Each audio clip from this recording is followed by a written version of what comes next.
Olá, caros alunos. Iniciemos mais uma aula de filosofia.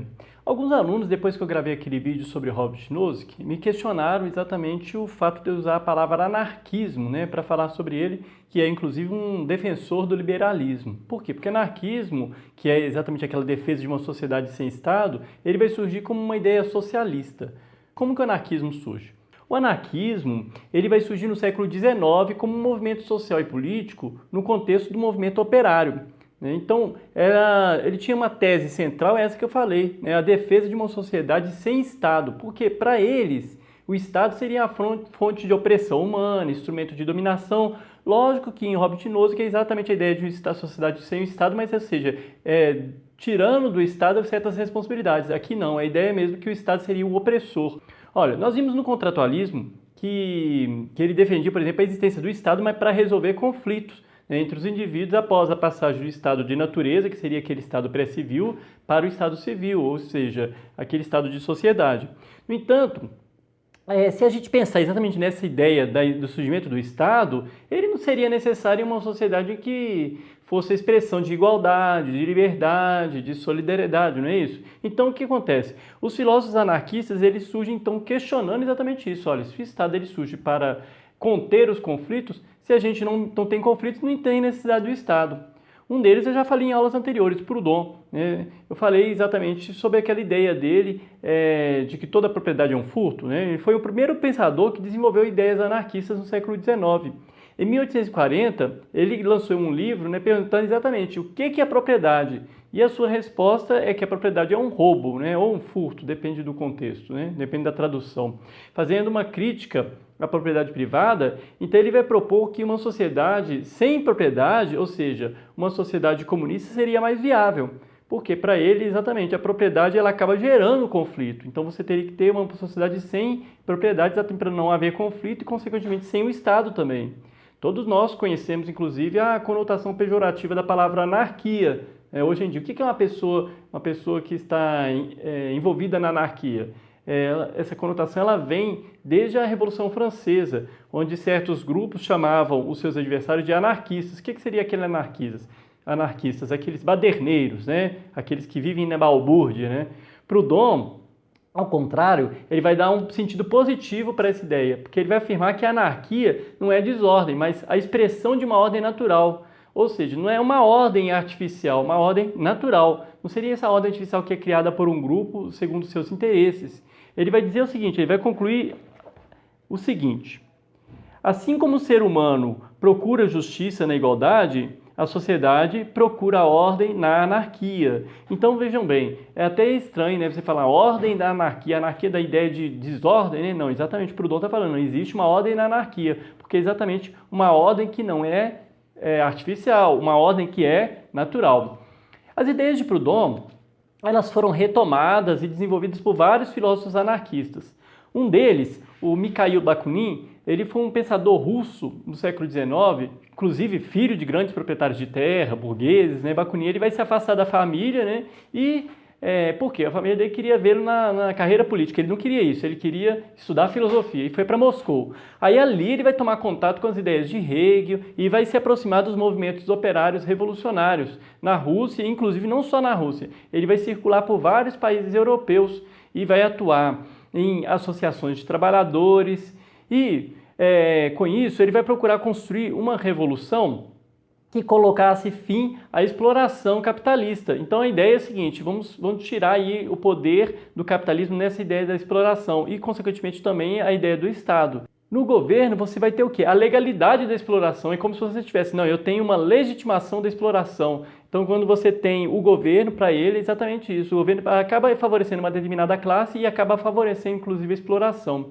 Para criticar o regime burguês, Bakunin ele vai se opor ao Estado moderno, cuja fundação foi empreendida pela burguesia e ao governo.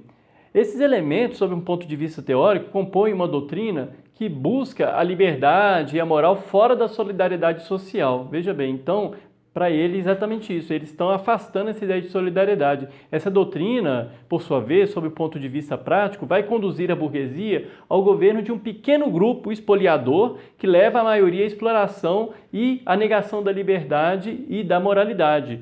Então, se a gente fosse pensar, por exemplo, nos tempos atuais, a gente vê como que o mercado econômico acaba decidindo os rumos da nossa política. A nossa política hoje em dia não está tão voltada para o bem comum, né? Parece que existe uma ideia econômica por trás e de certos grupos aí favorecendo.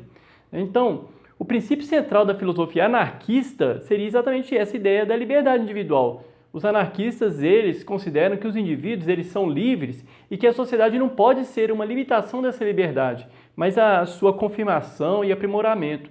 Por isso que o Estado seria um instrumento de dominação para eles. Ele é visto como algo que deve ser combatido. Então, o conceito anarquista de liberdade, ele vai diferir daqueles, por exemplo, elaborados pelos contratualistas, como Rousseau e outros filósofos que a gente chama de liberais, né? Por exemplo, John Locke, que a gente chama de pai do liberalismo. Por quê? O que era a liberdade no caso do contratualismo? Para Rousseau, por exemplo, o ser humano é livre por natureza, né? Todos nascem livres, embora a sociedade coloque limites para essa liberdade, não é exatamente isso? Então, ou seja, eu nasço livre, mas após nascer, a sociedade me coloca limites. Essa ideia de liberdade individualizada está expressa na frase seguinte, olha, o limite da minha liberdade é a liberdade do outro. Eu até brinco muito com meus alunos, né? Eu tenho todo o direito de dar o soco no nariz de alguém, mas esse direito de dar um soco no nariz de alguém termina onde começa o nariz de alguém. Lógico, fazendo uma analogia tosca, né? Para a filosofia anarquista, não faz sentido a gente pensar em limites de liberdade, né? Se a gente tem um limite na minha liberdade, e o limite da minha liberdade é a liberdade do outro, então nem eu nem o outro somos livres. Então os filósofos anarquistas, em especial o Proudhon e o Bakunin, que eu estou falando agora nessa aula, eles vão elaborar um conceito coletivista de liberdade. Para eles, a liberdade não é um dom natural do indivíduo. Ninguém nasce livre. Nós nos tornamos livres. Né? Ou seja, nós aprendemos a ser livres. Nós precisamos conquistar a liberdade. E isso só pode ser feito nas relações sociais. Ou seja, eu só posso ser livre em meio a outros seres humanos, junto com outros iguais a mim.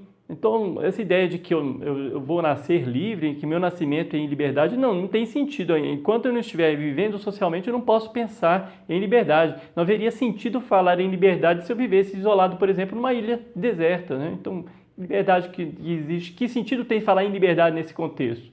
Então, é mais ou menos isso, a ideia de que nós todos somos livres conjuntamente. O que ele vai dizer? Só sou verdadeiramente livre quando todos os seres humanos que me cercam, homens e mulheres, são igualmente livres. A liberdade do outro, longe de ser um limite ou a negação da minha liberdade, é, ao contrário, sua condição necessária e sua confirmação. Ao contrário, é a escravidão dos homens que põe uma barreira na minha liberdade. Ou, o que é a mesma coisa, é a sua animalidade, que é uma negação da minha humanidade.